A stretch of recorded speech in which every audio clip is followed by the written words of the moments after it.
ഒരു കാലത്ത് ലോകത്താകമാനമുള്ള ജനങ്ങൾ ഓൺലൈൻ മീറ്റിംഗുകൾക്കും വീഡിയോ കോൺഫറൻസുകൾക്കും ഓൺലൈൻ ഇന്റർവ്യൂകൾക്കുമൊക്കെ ഉപയോഗിച്ചിരുന്ന മൈക്രോസോഫ്റ്റിന്റെ ലോകപ്രശസ്തമായ പ്ലാറ്റ്ഫോമായ സ്കൈപ്പ് പടിയിറങ്ങുന്നു. ഒരു കാലത്ത് 300 ദശലക്ഷത്തിലധികം ഉപഭോക്താക്കളുണ്ടായിരുന്ന ഈ സേവനത്തിന് 2023 മൈക്രോസോഫ്റ്റ് പുറത്തുവിട്ട കണക്കുകൾ പ്രകാരം അതിന്റെ ഉപഭോക്താക്കളുടെ എണ്ണം വെറും 36 ലക്ഷമായി ചുരുങ്ങിയിരിക്കുന്നു.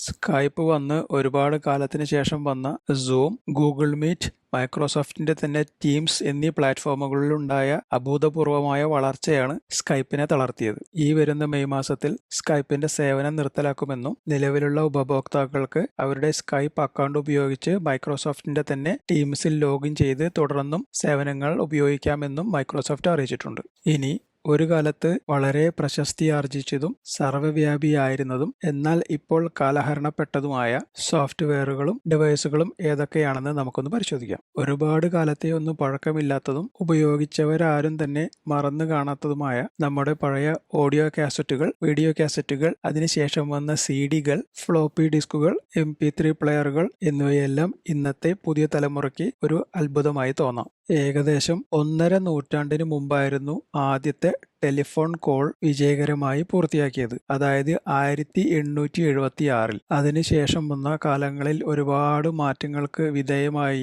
ഒരു കാലത്ത് നമ്മുടെ എല്ലാ വീടുകളിലും ഓഫീസുകളിലും സാധാരണമായിരുന്ന വയേർഡ് ലാൻഡ് ലൈനിന്റെ ഉപയോഗം മൊബൈൽ ഫോണുകളുടെ വരവോടെ ഇല്ലാതായി എന്ന് തന്നെ നമുക്ക് പറയാം. ഒരു കാലത്ത് ബിസിനസ്സുകാർക്കും ടെക്കികൾക്കും മാത്രം ഉപയോഗിച്ചിരുന്ന പേജറുകൾ, അതിനുശേഷം വന്ന മൊബൈൽ ഫോണുകൾ, അതായത് കോളുകൾ വിളിക്കാനും ടെക്സ്റ്റ് മെസ്സേജുകളും സ്നേക്ക് പോലെയുള്ള ഗെയിമുകളും കളിക്കാൻ വേണ്ടി മാത്രം നമ്മളെല്ലാവരും ഉപയോഗിച്ചിരുന്ന പഴയ ഫോണുകൾ, ബ്ലാക്ക്ബെറി ഫോണുകൾ വന്നതോടെ പിന്തള്ളപ്പെട്ടു. കമ്പ്യൂട്ടർ കീബോർഡിൽ കാണുന്ന തരത്തിൽ ഒരു മുഴുവൻ കീബോർഡും കൂടിയായിരുന്നു ബ്ലാക്ക്ബെറി ഫോണുകളുടെ വരവ്. ഇത് അന്നത്തെ കാലത്ത് ഒരു തരംഗം തന്നെ സൃഷ്ടിച്ചു. അന്നുവരെ കമ്പ്യൂട്ടറുകളിൽ കൂടി മാത്രം ചെയ്യാൻ കഴിഞ്ഞിരുന്ന ഇമെയിലുകൾ, ചെറിയ സന്ദേശങ്ങൾ, അതുപോലെ ഇന്റർനെറ്റ് എന്നീ സൗകര്യങ്ങളോട് കൂടെയായിരുന്നു ഈ ബ്ലാക്ക്ബെറി ഫോണുകളുടെ വരവ്. എന്നാൽ അധികം വൈകാതെ ഫിസിക്കൽ കീബോർഡിനെ ടച്ച് സ്ക്രീനിലേക്ക് പരിവർത്തനം ചെയ്ത സ്മാർട്ട് ഫോണുകൾ വന്നതോടെ കാലഹരണപ്പെട്ടു.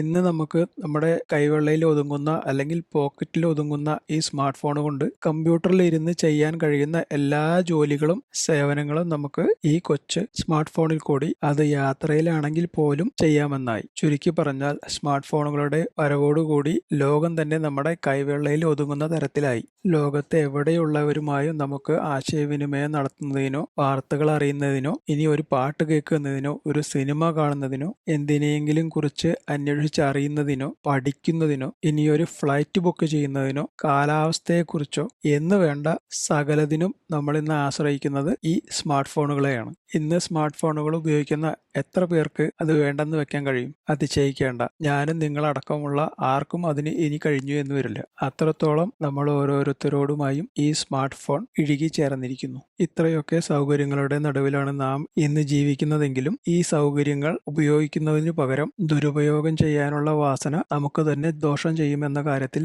സംശയം വേണ്ട.